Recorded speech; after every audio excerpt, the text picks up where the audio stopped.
밤새 깔린 어둠이 채 가시지 않은 새벽 3시 30분 서울 도봉산역 앞 버스 정류장.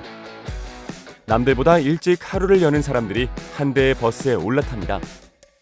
운전기사 대신 정밀 센서와 AI가 새벽에 첫 손님을 맞이하는 이 버스.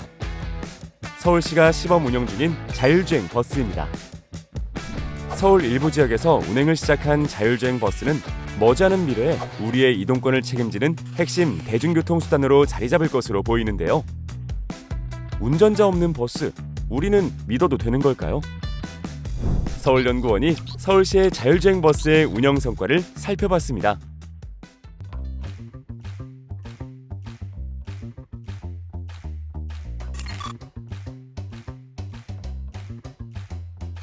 서울시는 지난 2023년 자율주행 버스 기술을 실제 도시교통에 적용하기 위해 대중교통 자율주행 자동차 시범 운행지구를 지정했습니다. 서울의 동서남북을 잇는 5개 노선, 38개 도로, 총 연장 97km에서 운영 및 계획 중인 자율주행 버스는 시민의 일상 속 이동 서비스를 제공하며 동시에 안전성과 운영 체계를 고도화하고 있습니다. 서울시 자율주행 버스의 노선 번호에는 모두 알파벳 A가 붙습니다. 자율주행을 뜻하는 영어 단어에서 따온 것이죠. 이 A버스 가운데 2025년 현재 서울 도심을 누비며 실제 운행이 이뤄지고 있는 노선은 2개인데요. 그중 하나는 동대문역과 합정역을 잇는 심야 A21 버스입니다. 평일 새벽 0시부터 5시까지 운행하는 심야 A21 버스는 일반 도로를 주행하는 세계 최초의 심야 버스입니다. 대학가와 대형 쇼핑몰 등이 밀집해 심야 이동이 많은 구간에 투입돼 부근 지역의 교통 혼잡을 덜어주고 있죠. 다른 하나는 새벽 3시 30분부터 2시간 동안 도봉산역과 영등포역 사이를 오가는 새벽 A160 버스입니다. 이 버스는 평일 하루 한 차례 운행하며 이른 새벽 출근길에 나선 시민들의 발이 되어주고 있습니다.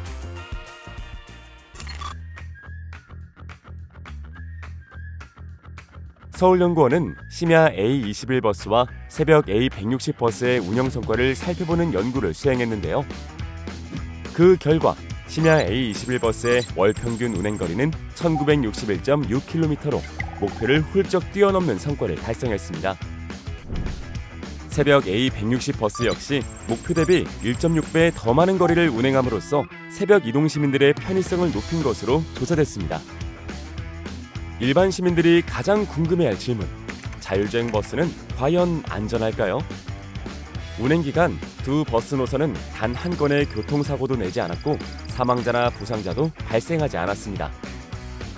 이 밖에 심야 A21 노선 버스의 통행 속도는 평균 시속 14.93km, 새벽 A160 버스의 평균 통행 속도는 시속 17.58km로 같은 구간의 일반 통행 속도보다 낮은 것으로 나타났는데요. 이는 제한속도 준수와 안전 확보 등을 고려한 보수적 주행 전략에 기인한 것으로 판단됩니다.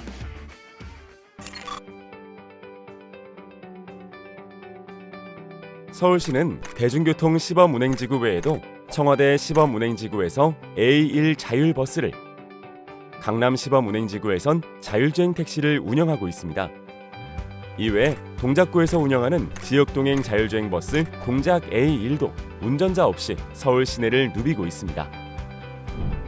서울연구원은 이러한 자율주행 자동차 서비스를 이용해본 경험이 있는 시민들을 대상으로 실태 조사를 진행했는데요. 그 결과 탑승객의 3분의 2 가까이가 출퇴근 등 통근 목적으로 자율주행차를 이용하고 있는 것으로 조사됐습니다. 특히 새벽 A160 노선의 경우 통근 목적의 탑승객이 96.2%에 달했는데요. 새벽 이동이 필요한 시민의 교통 편의를 높이겠다는 도입 목적에 부합하는 조사 결과입니다. 또한 응답자의 88.3%는 자율주행 서비스를 다시 이용할 의향이 있다고 답했는데 그 이유로는 이용의 편리성, 교통 공백 시간대 이동 가능성, 감정운전 회피 등이 꼽혔습니다. 자율주행 서비스의 도입이 삶의 질과 교통 경험에 긍정적인 영향을 줄 것이란 응답이 전체의 92.7%에 달한다는 설문 결과도 눈여겨봐야 하는데요. 탑승 경험이 없는 응답자가 다수 포함됐던 별도의 온라인 설문조사에서 이 문항의 긍정 비율은 56.5%에 그쳤습니다. 즉 실제 자율주행 자동차를 탑승한 경험이 있는 시민일수록 자율주행에 대한 신뢰와 긍정인식이 높은 것을 알 수 있는데요. 사람의 신뢰가 기술의 진보를 이루는 핵심 요소라는 점을 감안한다면 지금의 서울시 자율주행 서비스는 그 신뢰를 잘 쌓아가고 있다고 볼 수 있습니다. 서울의 자율주행 버스는 기술의 실험 단계를 넘어 시민의 이동권을 확장하는 정책 시스템으로 진화하고 있습니다. 시간이나 장소에 구애받지 않고 누구나 원하는 곳으로 이동할 수 있는 서울. 서울시의 자율주행 자동차는 더 공정하고 더 안전한 이동의 권리를 위해 오늘도 도로 위를 달리고 있습니다.